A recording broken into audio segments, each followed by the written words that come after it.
الرحمن الرحيم maanta way taariikhdu tahay 16 bisha afraad waxaan halkan sharaad ku qabanaynaa anigoo ah Ismaaciil Haaran Xuseen gudoomiyaha laanta Frankfurt ee xisbiga wadani kullay saxaafadda maanta waxaan u soo fadhiistay halkan inaanu Somaliland aanu sheegno aanu nahno hadalkii Cabdilaahi Jawaan uu sheegay hadal sax ah oo dhabuha hadalkaas oo nuxurkiisa ujeedada ah aan ka soo qaadan karno qodobka ugu weyn kaasoo ahaa komishanka qaranka imaka haya toddobada xubnood komishanka inaanay doorasho xor iyo xalaal aan qabanin oo la hantiyay ay ku jiraan jeebada madaxtooyada marka reer Somaliland waxaan u sheegaynaa arrinka Cabdilaahi Jawaan inaan la dhayalsan waa arrin aad iyo aad culeyskiisa oo leh waxa weeyaan Cabdilaahi Jawaan ninkii doorashooyinkii hore soo qabtay wadanka lagu soo najaxay ka soo qabtay buu ahaa maantana waxa weeyaan ninka ku jiray buu ahaa ceelka madaxtooyada ee u qaabilsanaa arrimaha doorashooyinka marka hadalkiisaasi reer Somaliland waxaan leenahay yaan la dhayalsan arrinkaas waxa weeyaan arrin aad iyo aad u weyn waxa weeyaan wadankii doorashooyinka ka sugaynaa waxaan ka sugaynaa wadankii inuu isbedel muuqdo cad laga qabto waxa weeyaan markaa nimankii komishanka haddii ay sidan u shaqeynayaan aaminaadoodu aad iyo aad bay 100% u hooseysaa marka reer Somaliland waxaan leenahay arrinka Cabdilaahi Jawaan yaa la dhayalsanin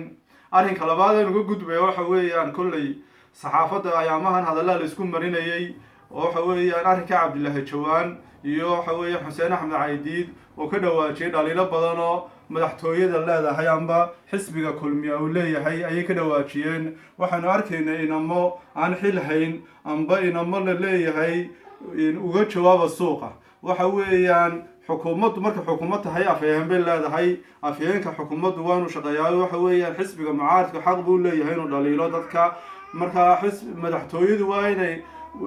aan cid nin banaan jooga aan u jawaabin madaxda arrinkaas oo xogahayii hore dawladda hoose Axmed Darajo oo ku degdegay oo madaxda qaranka amba niman xil haya oo suuqa ka fadeexadeynayay marka kulli arrinkaygu ma aha inaan aniguna fadeexad u mariyo saxaafadda laakiin waxaan leeyahay nidaamkii dawladnimo yaanu inaga lumin xukuumadda marka xusbi mucaarad dhaliilo ama nin siyaasi oo weyn oo dhaliilo inay namada suuqa jooga u dirto ma aha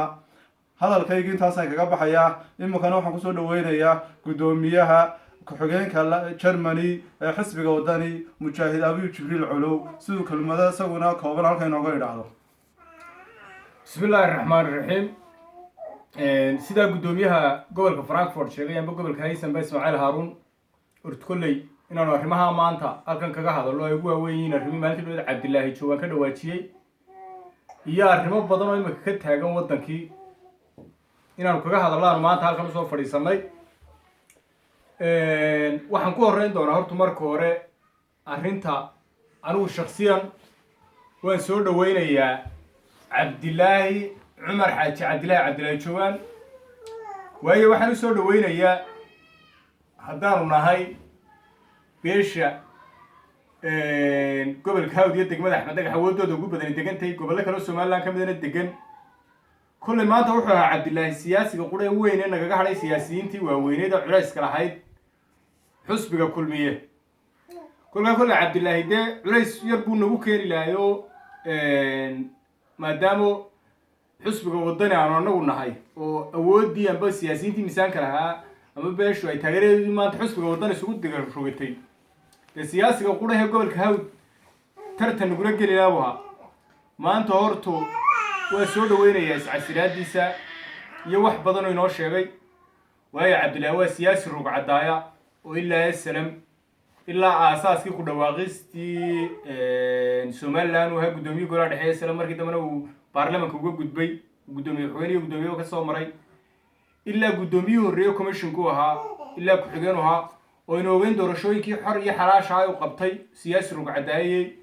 أد بنسود وين يا إن شاء الله وحنو kugu soo dhaweynayna wali baan ku leenahay adeer xisbiga wadani baan kugu soo dhaweynaa maanta isbedel baynu u baahanahay diceerka guntiisa adiga ku jiro waad sheegtay wixii halka yaalay taa hadan inta kaga gudbo waxaan leeyahay xisbiga wadani iyo dadka Soomaaliland bay dhayalsan hadalka cabdillaahi haanta gunteedii uu ceelka guntiisii buu ogaa commishinkii saddexda xusbi dhexa looga dhigay inay tartan xalaala qabtaan loo asaasay dee inuu wasiirka madaxtooyadu kolba u yeedho imanka dalka xukuma oo kolkuu wax uga baahdo halkaa uga yeedhiyo waa mid aad looga qurux badanyay waanu dhaliilsannahay arrintaa xusbiga waddani waxaan leeyahay waa inuu feejigan badan ka qaataa waa inaynu halkaa iska hubsanaa waa doorasho xor iyo xalaal aynu u baahanay waa inaynu ka tashanaa si doorasho xor iyo xalaal laga heli lahaa maanta xusbiga kulmiye loogama fadhiyo inuu doorasho xor iyo xalaala qabto waxaynu ognahay hoggaanka xusbiga kulmiye taariikhdiisaynu ognahay niman dulqaad looga bartay maaha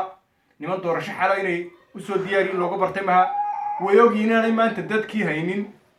laakiin waxooda ay u badhaysan inay tahay musuq maasuq iyo dimuqraadiyaddii somalilandna ku tunteen sidii nimankii xusbigooda ku dhex tartami kari waayey inooga kootadii loogu xidhay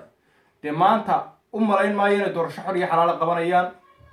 dalkiina waxaynu ognahay madaxweynihii loo doortay sida cabdillaahiba sheegay inuu ka baxay gacantiisii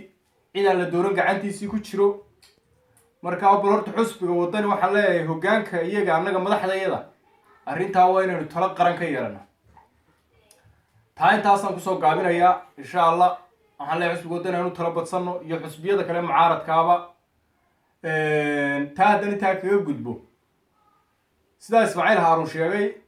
dee maalmaha saxaafadda waxaa lasii hormariyay odayaashii waxaan arkay nima xagxaganayo aan siyaasiyiin waaweyn ahayn oo qaarkood aanay xilba hayn way xilku raadisiin inamadaa waxaan leeyahay innaga been ahaan laynaguma aqoon guulwadaynta iyo iska daba hadalka laakiin waxaan u malaynaya wax imaka xukuumadda kulmiye nagu soo kordhisay waa wax inagu cusub waxaan leeyahay waxyaabaha noocaasa aynu ka xishoonno odayaasheena rugcadaaga ah inaynu ka daba hadalla ma fiicna markaa iyagana taa intaasaan ku dhaafayaa waxaa kaloo aan halkan iyana kaga hadli doonaa dhalinyarta reer axmed dagax reer gobolka hawd waxaan leeyahay maanta codkeenna aynu ku taageerno xusbiga waddani aynu guntiga dhiisha iskaga dhigno haddii ay naga xumaatay tii hore oo kulmiye aynu ku khasaarnay insha allah kaasaynu ku najixi doonaa somaliland o dhanna ku najixi doontaa dadka somaliland o dhanna ku najixi doonaa waxaa kaloo intaa raacin doonaa dadka qaar baa yidhaahdaa beelaye wax ku kala sheega dadka somaliland war beel maanta oo kulmiya nasteex u hayaa ma jirto hadday tahay beesha madaxweynuhu ka soo jeedo iyo hadday tahay beesha guddoomiyaha kulmiye ka soo jeedo iyo hadday beelaha kale somalilandtay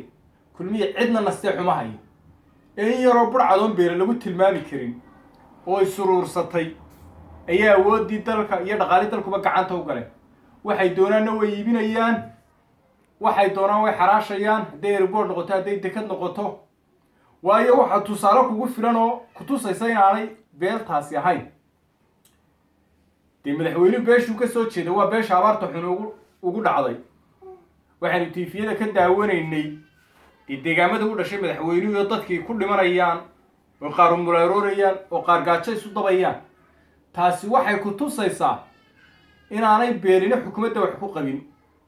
ay koox yaroo shuftaa oo kooxdii cali guray u odhan jiray hadimooyinka isaga laftiisii kastoo imaka ku biray hadimooyinkaa yar inay dalkii u gacan galay hoggaanka kulmiyena ay ka yihiin labada korneyle ay dilaalin ka yihiin kolba wixii yar ay soo xaraashaan hadday dekad noqoto iyo hadday airboort noqoto markaa waxaan leeyahy dadka somaliland bari ilaa galbeeda ka tashada xusbiga kulmiye isbeddel buu u baahan yahay isbeddelkii maanta dadka somaliland wuxuu ka dhex arkaa xusbiga waddani dadka somaliland waxaa leeyahy maanta xusbiga waddani ha isugu soo biir shubto gacanteenna aynu isbeddel ku keenno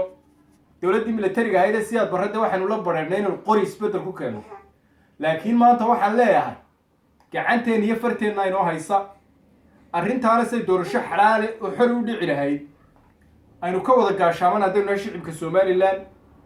aynu kaadharhka codaynta qaadano kaadharkii codaynta imaka la qaadan doonaa qofka aan kaadh kaa qaadano codayn kari maayo markaa gobol kasta oo somaliland waxaan kula dardaarmayo maalintay soo gaadho inuu kaadhka codaynta qaato gacanteenna inaynu wax ku bedello oo sidii dhalinyar shaqo loo sameeyey ku heli layd sidii cadaalad loo sameeyey ku heli layd maanta musuq maasuq loo sameeyeyna kuma jiro dalkii cadaalad loo sameeyeyna kama jirto markaa taasaynu ugu bedeli layn dhalinyarta somaliland iyo waayeel iyo odayba aynu ka tashanna baan leeyahay wixii kale ee intaan ahayni waxinoo cuntamo maaha